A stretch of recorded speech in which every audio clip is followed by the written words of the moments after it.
घबराते हुए वह बैठ गई और उसकी किताबें उठाने में मदद करने लगी। सामने किताबों का ऊंचा ढेर देखकर उसने पहचान लिया और पूछा, इतनी सारी किताबें, तुम इन्हें कहाँ ले जा रहे हो? चलो मैं भी मदद कर देती हूँ। दोनों ने मिलकर किताबें उठाईं और लाइब्रेरियन के पास लौटाने ले गए। जब सू पिंग द्वारा उधार ली गई किताबों की गिनती पूरी हो गई तो वे विदा लेने ही वाले थे कि अचानक पर्पल हेयर्ड गर्ल एक कदम आगे बढ़ी और जिज्ञासा से बोली, अभी मैंने इस किताब पर ध्यान नहीं दिया था, लेकिन अब देख रही हूँ, rank 99 underworld 100 refinements training method. तुम ये किताब खुद पढ़ रहे हो। इतनी हाई लेवल फॉरबिडन बुक पढ़ने वाला नर्चरिंग मास्टर किस रैंक का होगा? सू पिंग हल्का सा हंसा और बात टालते हुए बोला, मैं तो बस अपने टीचर के लिए ये किताब वापस करने आया हूँ। तुम ज्यादा सोच रही हो, मैं खुद नहीं पढ़ रहा। वैसे भी मैंने अभी तक नर्चरिंग मास्टर सर्टिफिकेट लिया ही नहीं है, तो मुझे खुद नहीं पता मैं किस रैंक का हूँ। वह जाने ही वाला था कि लड़की ने उसका हाथ पकड़ लिया और दूसरी दिशा की ओर इशारा करते हुए बोली, मुझे यकीन नहीं हो रहा कि एकेडमी में कोई ऐसा भी है जिसने नर्चरिंग मास्टर सर्टिफिकेट ही नहीं लिया। वैसे भी मुझे रैंक 7 नर्चरिंग मास्टर क्वालिफिकेशन का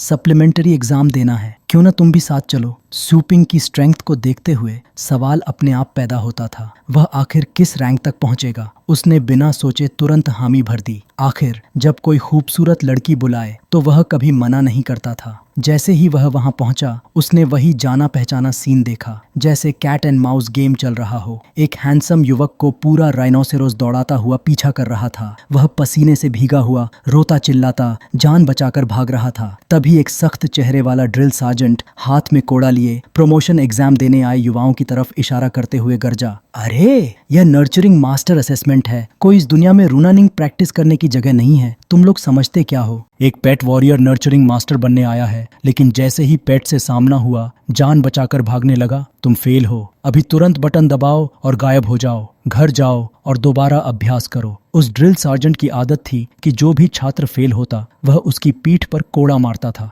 जाहिर है वह हैंडसम युवक भी इससे बच नहीं पाया। आह, दर्द हो रहा है। मेरी बात सुनी जी सर ड्रिल सार्जेंट, इतनी कमजोर आवाज और पेट को टेम करने चला था। आमतौर पर यह ड्रिल सार्जेंट अपने नाम की तरह ही था, बेहद सखत। कई ग्रुप असेसमेंट मैदान से बाहर निकल चुके थे। सू पिंग के साथ आए हैंडसम लड़के भी कोई अपवाद नहीं थे। जो भी बाहर निकला उसकी पीठ पर ड्रिल सार्जेंट के कोड़े का निशान जरूर था। थोड़ी सी चीजें सीखकर ही प्रमोशन एग्जाम देने आ गए थे, भला कैसे पास होते? इसके बाद उसने अगला ग्रुप बुलाया। बाहर खड़े लोग भी उसकी सख्ती से परेशान थे और आपस में शोर शराबा करने लगे। इस महीने असेसमेंट का इंचार्ज वही क्यों है? किस्मत ही खराब है। ये ड्रिल सार्जेंट तो जिंदा यमराज कहलाता है। न सिर्फ असेसमेंट के स्टैंडर्ड्स बेहद सख्त थे, बल्कि फेल होने पर मार भी पड़ती थी। उसका नाम सुनते ही सबके पसीने छूट जाते थे। कुछ लोगों ने तो एग्जाम छोड़ दिया और सोचा कि अगले महीने देंगे ताकि उसका सामना न करना पड़े। जो अभी बाहर निकला था वह रैंक 5 में प्रमोशन के लिए आया था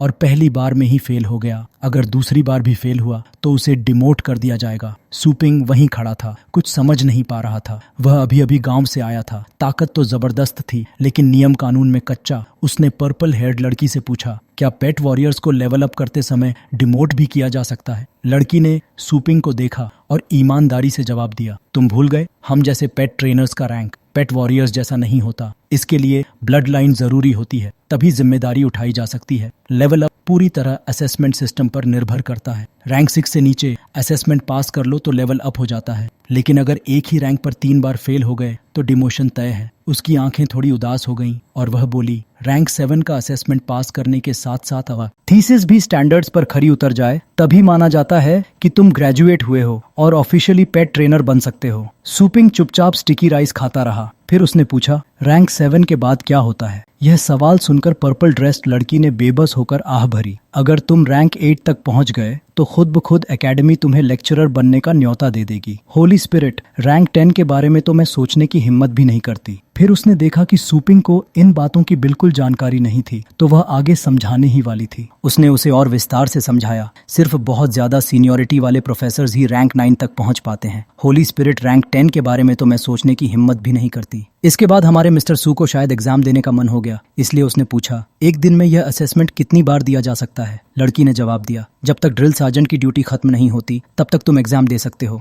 फिर उसने थोड़ा रुक कर कहा, लेकिन वह ड्रिल सार्जेंट छात्रों से बदला रखने के लिए मशहूर है। मैं तो अगले महीने एग्जाम देने वाली हूँ। बड़ी मुश्किल से रैंक 6 तक पहुंची हूँ। अब जैसे तैसे इससे बाहर निकली हूँ। दोबारा वहां जाने में बहुत समय लगेगा। दरवाजा पूरी तरह खुलने से पहले ही ड्रिल सार्जेंट की जोरदार आवाज सुनाई दी। वह चिल्लाते हुए कोड़ा हाथ में लेकर उसे 2-3 बार जमीन पर मारने लगा, जैसे किसी को मारने के लिए तैयार हो। अगला, वहां खड़े क्या कर रहे हो? कोई भी आगे बढ़ने की हिम्मत नहीं कर पाया। फिर वह बोला, बाहर खड़े तुम सब, तुमसे ही बात कर रहा हूँ। सब एक तरफ हटो। सूपिंग ठीक दरवाजे के बीच में खड़ा था। ड्रिल सार्जेंट ने उसे देखते ही अंदर बुलाया। सूपिंग का सिद्धांत था, जो आए स्वीकार करो। उसे वैसे भी ज्यादा फर्क नहीं पड़ता था। उसने आसपास के लोगों से कहा, मैं तो रैंक 1 से शुरू कर रहा हूँ। डिमोशन का डर ही नहीं है। वह ड्रिल सार्जेंट इतना डरावना था कि सब पीछे हट रहे थे। ऐसे में किसी का वॉलंटियर बनकर आगे आ जाना सबको राहत दे रहा था। सूपिंग आगे बढ़ा और उसके साथ 2 और लोग भी हिम्मत करके सामने आ गए। ड्रिल सार्जेंट ने बाहें सीने पर बांधकर सूपिंग से पूछा, तुम रैंक 1 के नए हो? उधर जाओ, पहले अपनी जानकारी रजिस्टर कराओ। पर्पल हेयर्ड लड़की का चेहरा थोड़ा तनाव में आ गया। उसे नहीं पता था कि सूपिंग पास होगा या नहीं। उसके पास खड़े 2 लोग हंसने लगे। ये तीनों रैंक 1 वाले सच में ऐसे हैं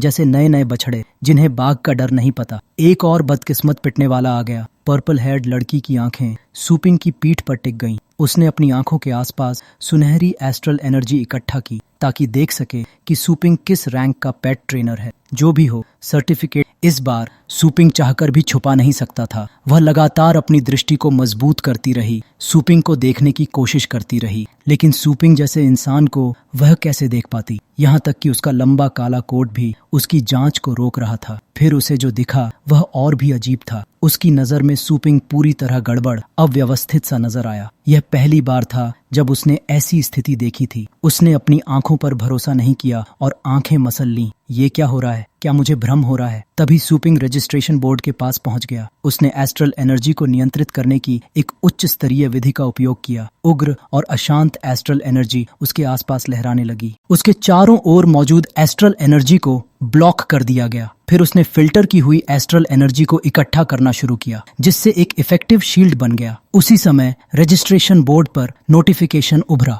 registration complete, elementary pet trainer registered, exam order 44, assessment level rank 1, number of failures 0, please enter the exam room. अगले ही पल तीनों एग्जाम रूम में खड़े थे। हर व्यक्ति के सामने एक छोटा सा बोर्ड था। मैदान के बीच में एक पिंजरा रखा था जिसके अंदर एक बीज था। फिर टीचर ने असेसमेंट का कंटेंट बताया। व्हाइट माउस के फर को एस्ट्रल एनर्जी से डाई करना है। अगर फर काला हो गया तो एक्सपेरिमेंट सक्सेसफुल माना जाएगा। Time limit 30 minutes. नियम सुनते ही दोनों ने जल्दी से पेट कंट्रोल ग्लव्स पहन लिए और तुरंत माउस का फर डाई करने लगे। हमारा सूपिंग बिना ग्लव्स के ही माउस को उठाता है और कुछ देर उसे ध्यान से देखता रहता है, फिर ही एक्शन लेता है। वाकई नर्चरिंग की होली लैंड है। इस व्हाइट माउस का सिर ही कितना बड़ा है। टाइमर स्टार्ट होने की अनाउंसमेंट के बाद भी सूपिंग माउस को देखता रहा, उससे कुछ देर बात करता रहा। उधर बाकी दोनों ने टाइमर सुनते ही फर डाई करने की कोशिश शुरू कर दी। फिर ड्रिल सार्जेंट एक कैंडिडेट के पास आकर खड़ा हो गया। उसे देखकर वह इतना घबरा गया कि पसीना छूटने लगा, यहाँ तक कि पेशाब निकलने वाली हालत हो गई। असल में